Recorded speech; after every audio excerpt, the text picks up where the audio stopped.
Hello and welcome to St Michael's Hill. In today's video I'm going to be doing a bit of a top of the pop style countdown for my top 5 pieces of rolling stock, whether they be wagons or coaches or anything else, and a top 5 countdown of locos or units. So in terms of what qualifies as a loco or unit, it's basically any powered model. So whether that be a DMU, a diesel loco, a shunter, steam loco or anything like that, as long as it's kind of powered as a powered model, then that will be included. And then in terms of pieces of rolling stock, it's kind of the opposite. So anything that's unpowered, wagons, any coaches or things like that, it will all be pieces of rail based stock, so not including any cars or vans or anything like that.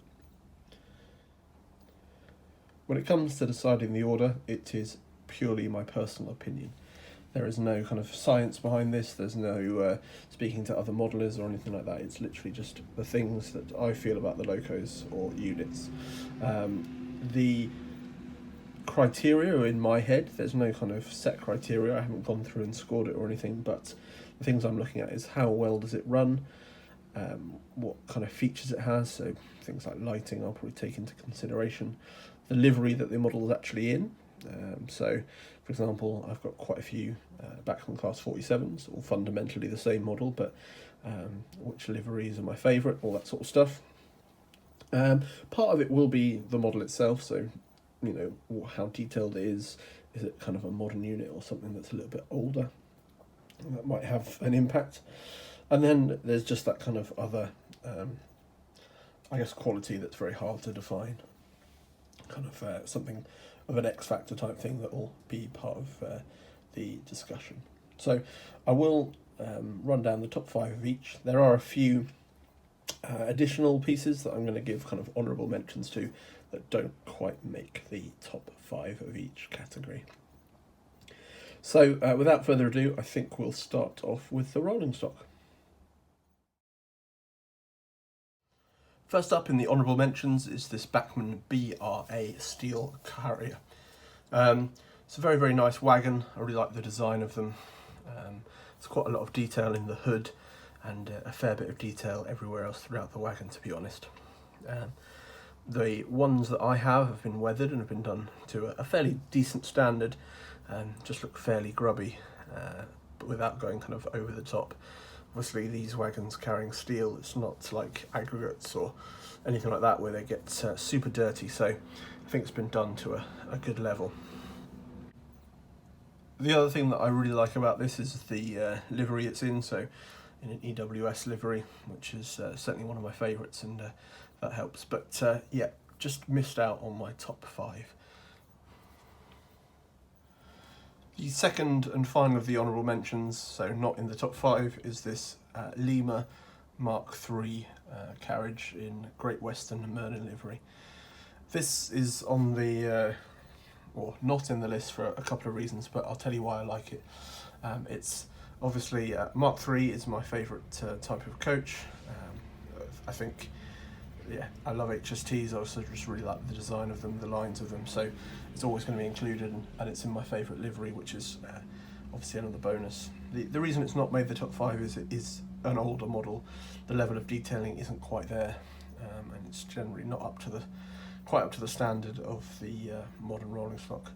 I am, however, going to make some changes to that. I've picked up a few parts to help me kind of detail a rake of these and bring them up to a more modern standard, hopefully. So that's something that you will probably see on this channel at some point in the next kind of 6 months or so as I start to work on those. But for now, it doesn't make the top 5. So we're on to the top 5, and at number 5 is the Hornby KFA Intermodal Wagon. It's a very nice wagon that comes with 2 containers, a 20 foot and a 40 foot.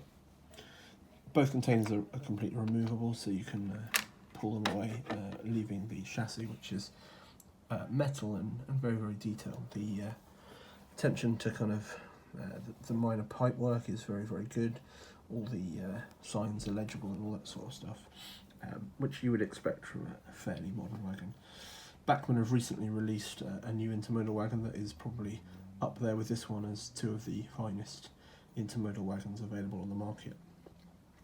The reasons it makes my top 5 is firstly because I'm a big fan of the intermodal traffic. I think it makes a very interesting layout. You can have quite an array of different containers and empty wagons and all that sort of stuff in a train.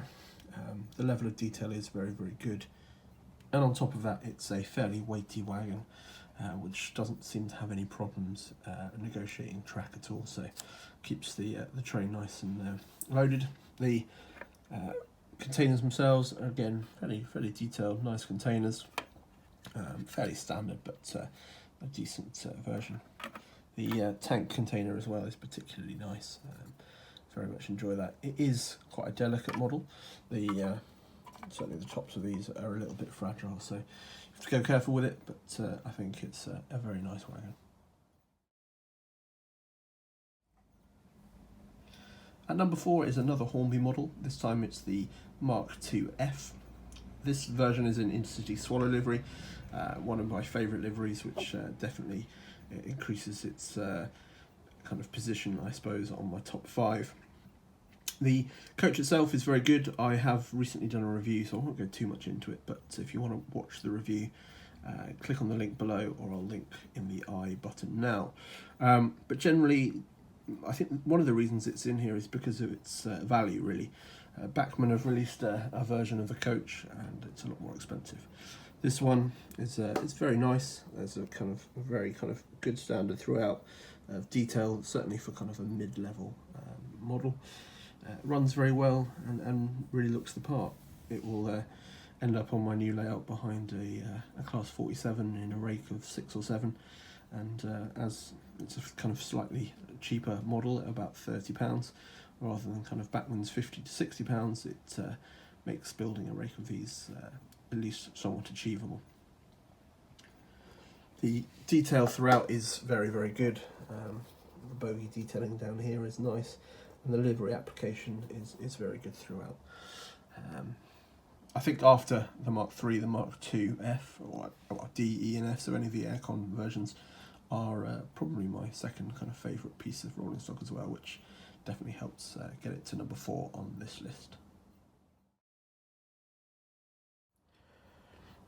So next up on the list at number 3 is this LMS Inspection Saloon in EWS livery. It's the first Bachmann model in the top 5, and it is not the last, I'll tell you that much for nothing. The reason I really like this is just sheerly the level of detail. Firstly, as you can see, the individually fitted pipework and horns and everything is really, really exquisite. There's lampine hooks at the front as well, and just basically everything that you could kind of want from a model is here. It's not a cheap model. I believe they retail for kind of anywhere between £50 and £60, but it's a very nice part of the collection. Another reason I really like it, and it's made its way into my top 5, is because it's run prototypically alongside a single loco, which means for a layout of this size it becomes very easy to run. So you'll often see me running this in videos alongside a class 37 or a 47, and it completes this prototypical train, which is very, very nice. The other thing that I really like about this model, if we take a look underneath, you can see that it is partially wired for lighting. So it's already got some clips in. You can just add some pickups to those, and then it is wired through the coach, and you can add your own lighting. I think that's a really nice touch from Bachmann to kind of partly do a job and make it a little bit easier. So yeah, really like this model, and it comes in at number 3.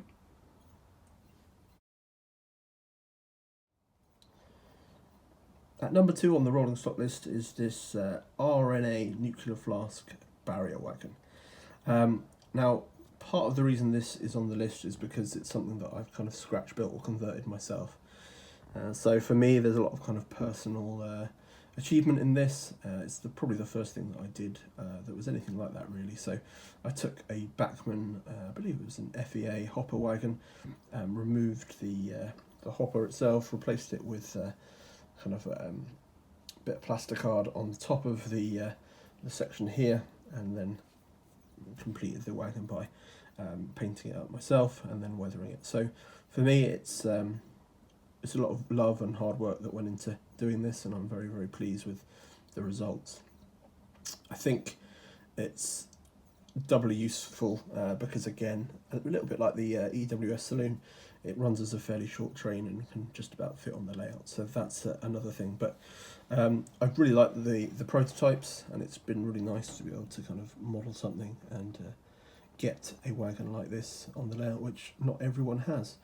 I have also seen a couple of people who've gone and done the same thing, and they've kind of cited the fact that I've done it and filmed it as part of the reason that they did. So it's it's a wagon that's got a lot of meaning for me, and I'm really pleased with the result and how it looks as well.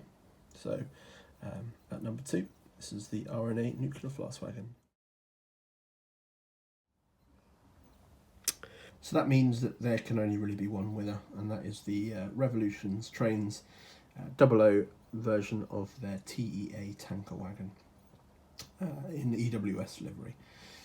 This for me is an absolutely outstanding wagon.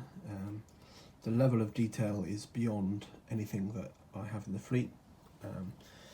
All over really, the detail levels, the small parts, the printing, everything about this wagon is amazing. But that is only part of the reason why this is number 1 on my list of rolling stock. These wagons are ones that I get to see regularly on the westerly run to Rebeston, and they probably are one of my favourite trains to spot, often behind a Class 60, occasionally a Class 66. And the fact that I was managed to get hold of some of these, I was so chuffed. I have a rake of 6 of these, 3 in this livery and 3 in the VTG red, and again I did review these separately, so I will leave a link below. But it's more than just their kind of technical makeup that means they're number 1 on this list.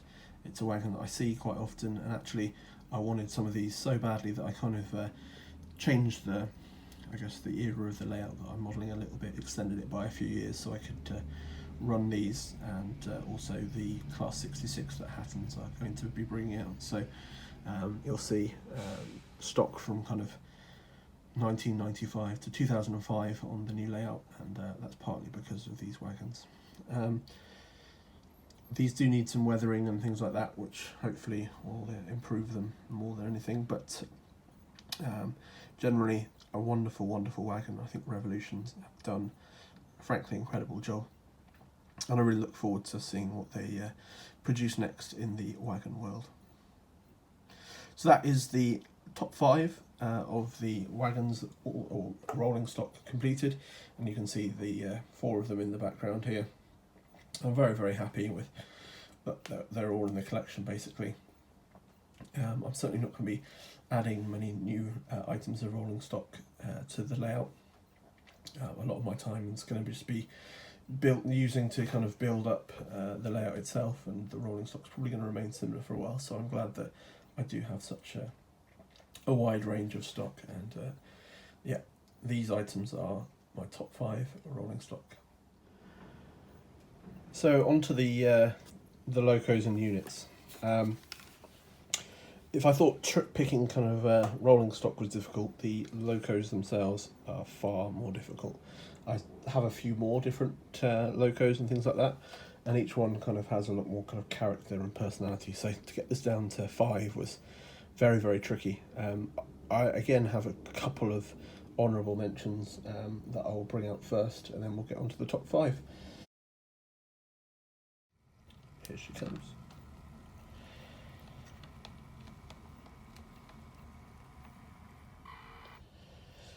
So just at the end there, you may have heard a little kind of squeak from my Class 56 from Hornby, and that's part of the reason why this hasn't made the top 5. The running on it isn't 100% perfect. It's a little bit noisy. I've tried servicing it, still a bit of a pain. So that's part of the reason. The second part of the reason is the model itself is just a little bit of a pain.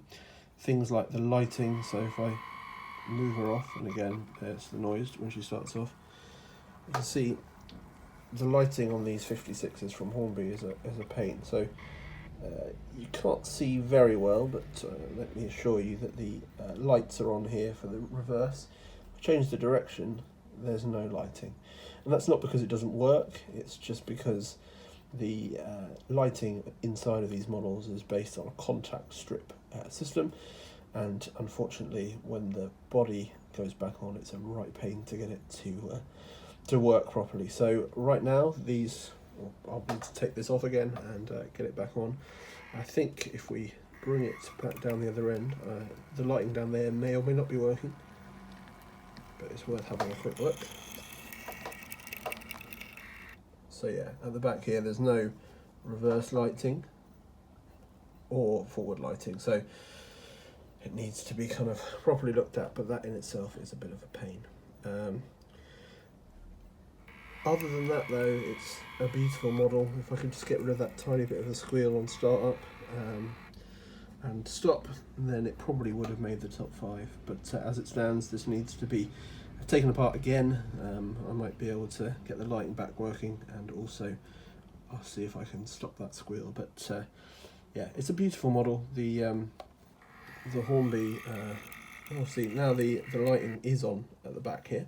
That's what I mean, it's just very temperamental, and there you go, at the front it's now on. So it's just because of the contact strip system, it's just very, very temperamental. The detailing at the front here has been applied by someone else. I bought this second hand, and it's been done to a very, very high standard, and it's been given a bit of a weathering too, although I probably would like it a little bit dirtier, to be honest. So yeah, this is an honourable mention, but not part of my top 5.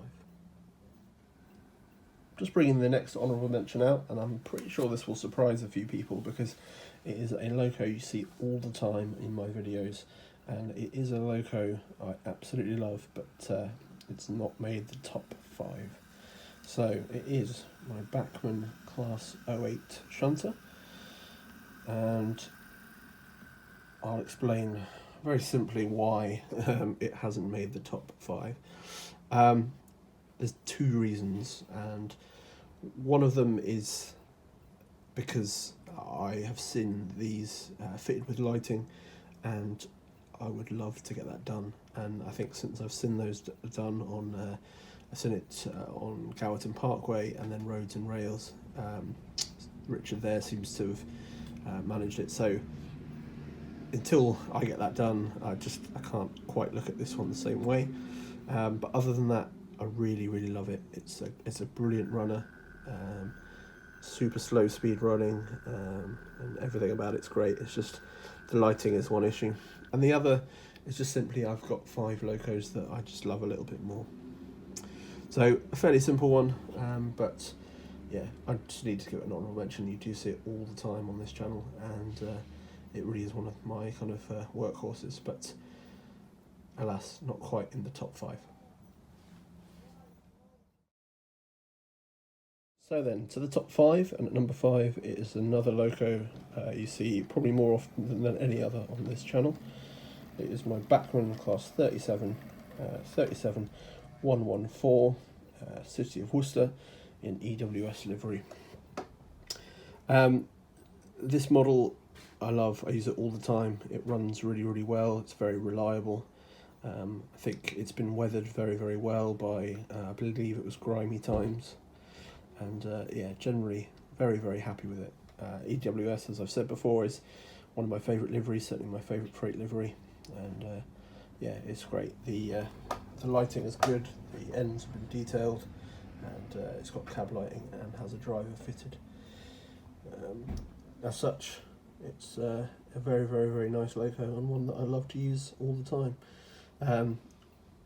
I think in the future, on the new layout, it will be probably restricted to certain duties. Right now it seems to pull most things, but I think on the new layout it will have a few different duties, but I will leave that secret for now, but it's certainly one of my favourites. The Reason it might not be a little bit higher is it's not the latest kind of Bachmann model of the 37. There are a few little kind of inaccuracies, and yeah, generally there are just still some models that I think just come with a bit more detailing, but it's certainly one of my top 5 Locos on the layout. At number 4 is another Hornby model. I'll just bring it on now. Now this definitely had the potential to be number 1 on my list. It is the Hornby Class 153 in Regional Railways livery. Now there are a few reasons why I haven't actually put this at number 1. I say it could be number 1, it probably could have been number 2. I think number 1 is pretty sewn up, but I'll talk to you about the good first. The levels of detail are amazing on this model. The rivets and everything can be seen. Now, I'm not as much of a rivet counter to know if they are literally the right number of rivets, but the level of detailing is beautiful throughout. The livery is one of my favourites in terms of passengers. It kind of fits perfectly within the time period that I'm modelling, and yeah, it's very, very nice. It's a great runner, and yeah, I think it's got lighting and functions and all that sort of thing. There are a few reasons why this hasn't made it higher on the list. One of which is the front and the nose and the ploughs. Now either these are ploughs or obstacle deflectors. It's kind of up to you, but I think generally they're obstacle deflectors, and as a lot of people know, on this model they are fixed to the bogie and not the body, and as such they move around corners. It can look a little bit odd, so that's something that needs to be fixed as far as I'm concerned, but that's not a difficult job. The second thing is there's no lighting in the passenger saloon. Now that's not a problem, and again I can probably fix that myself, but when you compare it to Dappel's 122 bubble car, which I also have, which has full kind of lighting throughout the saloon, passenger saloon, then yeah, it's not quite as good. The third thing and the final thing for me is as simple as the names on the destination boards. So this is Derby to Crewe, I believe, and as such doesn't really fit in with my kind of modelling area. So it's something that I would quite like to change at some point. So I will look into doing that. If those things were changed, it would probably be higher up my list, but it's still a wonderful model, and one that I'm very, very pleased as part of the fleet.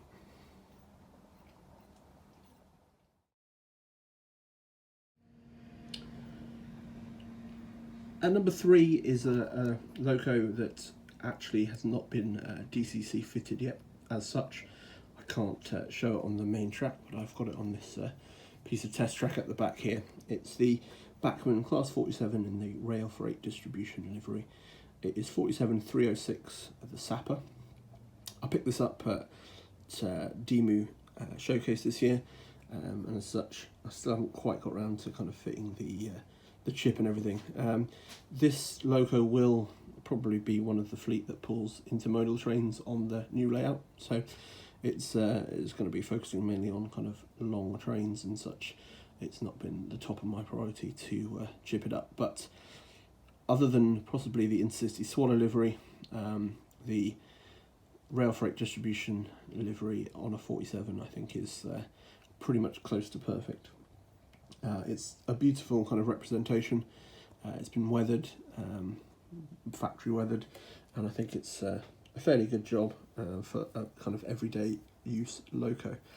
There's not too much more to say about it really. I think everyone knows what a good model the Bachmann Class 47 is, and probably has been now for kind of 10 years or so.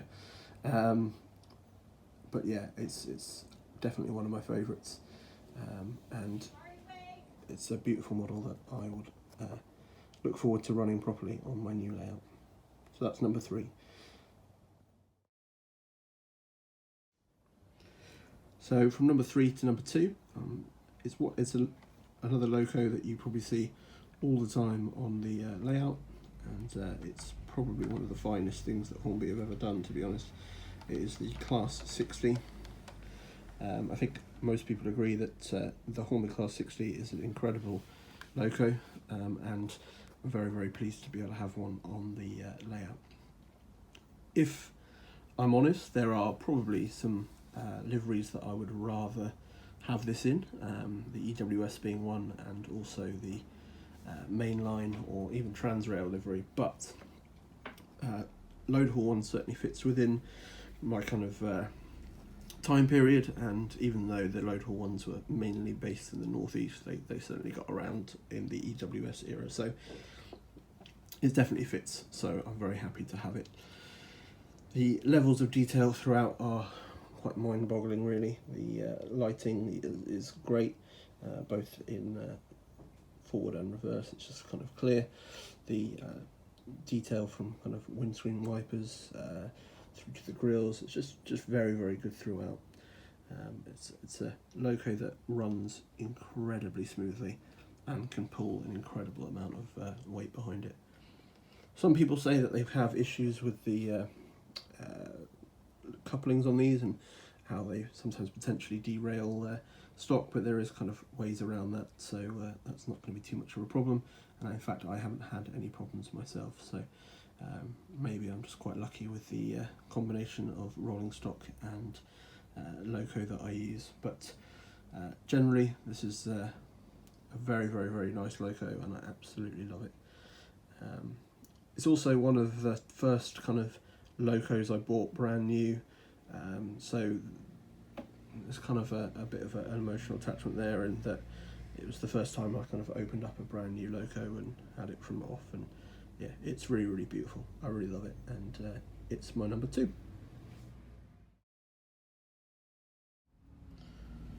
Finally on my list is this Hornby HST in Intercity Swallow livery.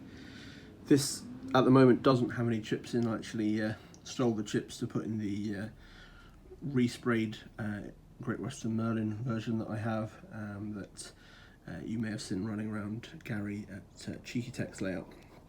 But it's a beautiful, beautiful model.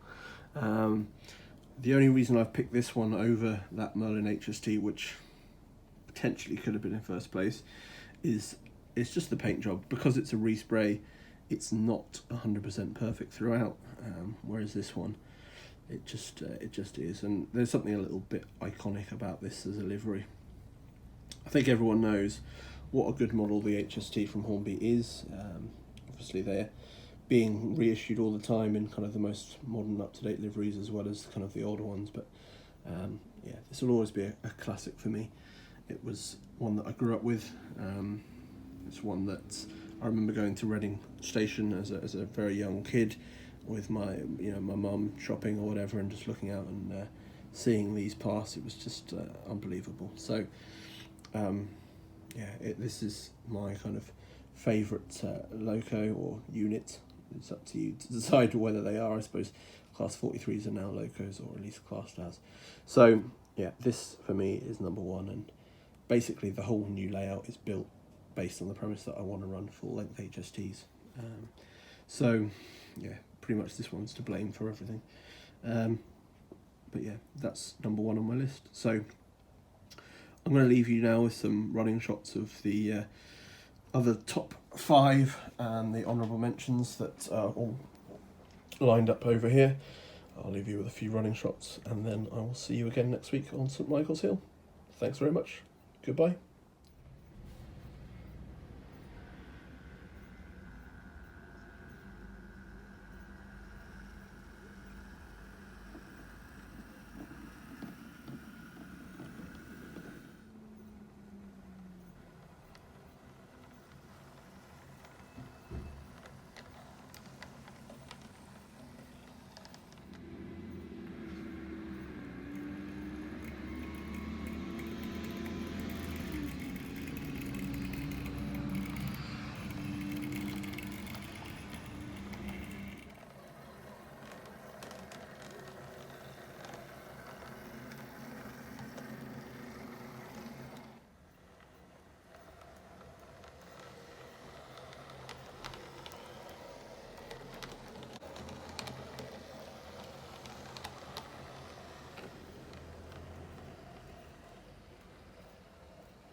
As always, thank you for watching today's video. If you like what you've seen, why not subscribe by clicking the icon in the bottom right hand corner, or checking out more of my videos in the top left hand corner of this page. Thanks very much, and I'll see you again soon on St Michael's Hill. Bye bye.